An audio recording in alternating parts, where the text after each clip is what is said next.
பல்ல யாருமே இப்ப விளக்குறது இல்லைங்க. பல்லு விளக்குறது வேற, துளக்குறது வேற. அப்படியா? ஆமா, பல்ல வந்து தொட்டு துளக்கணும். இதுதான் ஆள்காட்டி வரல. எதுக்கு சொன்னாங்கன்னா இதை வச்சுதான் தொட்டு துளக்கணும். கையில தான் விளக்கணும். கையில விளக்க. நீங்க இங்க மேல பிரஷ வச்சு தேய்க்க எனாமல மேல போயிட்டே போயிடும். மேல் எனாமல கீழே கீழேயே போயிட்டு இருக்கும். அப்புறம் ஆடத்தான் செய்யும், விளத்தான் செய்யும், பல்லாட்ட போய்தான் தெரியணும். எனக்கு ஒரு டவுட் இருக்கு.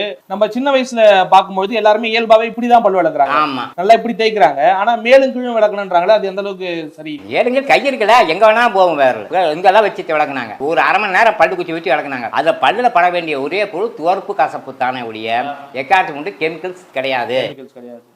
உங்க உடம்புல நோயை சுத்தி இயற்கை இறைவனாவே கொடுத்து வச்சிருக்கான். பாருங்க, மனிதனுக்கு வேர்வை வெளியேற்றங்கிறது எவ்வளவு முக்கியம்? அதிவேக முக்கியங்க. எப்படின்னா உடம்புல மலக்கழிவு, சிறுநீர் கழிவுங்க. அப்படி கிடையாது, வேர்வை கழிவு மிக முக்கியம். இது ரெண்டு சில அடைப்புல தான் இருக்குது. வேர்வை கழிவு எல்லா உறுப்புலையும் இருக்குது. அப்ப எல்லா உறுப்புலையும் வேர்வை வெளியேற அளவுக்கு தான் நம்ம உழைக்கணும்.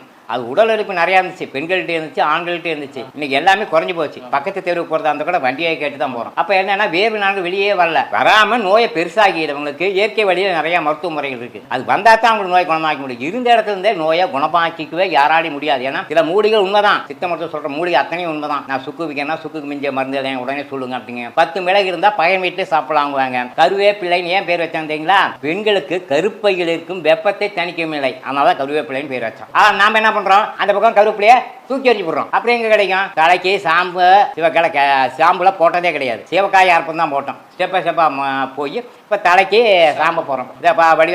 தலையில போட்ட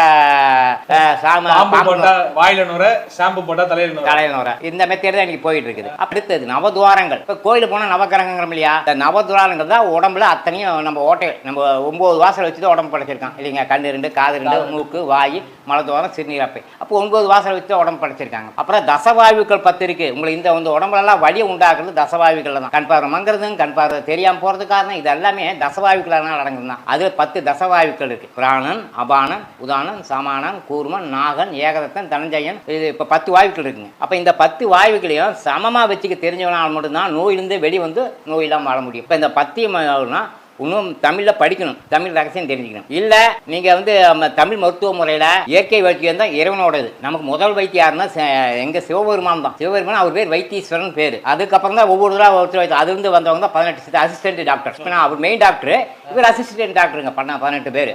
இவங்க எல்லாமே செஞ்சு முடித்த சாதனைகள் நிறைய இருக்கு. நிறைய சித்தர்கள் வழிபாடு செய்யறவங்க எல்லாம் போய் கேட்டீங்கன்னா அதிசயமா சொல்லிடுவாங்க. அப்ப நம்ம என்னன்னா இந்த உடல் அமைப்பு மொத்தமும் இறைவனால் கொடுக்கப்பட்டது. இப்ப எனக்கு என்ன கேள்வினாக்கா, இப்ப நம்மளுடைய வாழ்க்கைங்கிறது நிறைய மாறிடுச்சு. முன்னாடி இருந்த மாதிரி இல்ல. தமிழர் பாரம்பரியம்ங்கிறது வந்து உணவே மருந்து அப்படிங்கிற முன்னெடுப்புல போனவங்க இப்ப அந்த பாரம்பரியத்தெல்லாம் விட்டு ரொம்ப விலைக்கு வந்துட்டோமா? ஆமா, நிறைய விலைக்கு வந்துட்டோம். கொஞ்சம் நஞ்சம் இல்லைங்க, 90% விலைக்கு வந்துட்டோம். இப்ப ஒரு காலத்துல காலை எத்தனை மணி எழுந்திருக்கணும், எத்தனை மணி சாப்பிடணும், எப்படி உழைக்கணும், எப்படி தூங்கணும், இது எல்லாமே ஒரு சிஸ்டமா வச்சிருந்தாங்க. அது தமிழை மட்டும் தான் கடைபிடிச்சான். யாருக்கு பயந்து? இறைவனுக்கு பயந்து. குத்தங்க உள்ளுக்குள்ள நடந்துருமோ, ஏன்னா இறைவன் உள்ளுக்குள்ள இருக்காரு. உள்ளம் பெருங்கோயில், உன்னுடம்பு ஆலயம், வள்ளல் பிராணருக்கு வாய் கோபுரவாசு, தெல்ல தெளிந்தருக்கு ஜீவன் சிவலிங்கம், கள்ள புனரைந்தும் காணாமணிவளுக்கு. கடவுள் எங்களுக்குன்னு தேடாதீங்க, இங்க உள்ளுக்குள்ள இருக்கிறாரு. உங்களை வாட்ச் பண்ணிக்கிட்டே இருக்கிறாரு. நீங்க ஏதோ தப்பு செஞ்சு இந்த வந்தீங்கன்னா இந்த உடம்பு கட்டாயம் தண்டனை கொடுத்துருவாரு.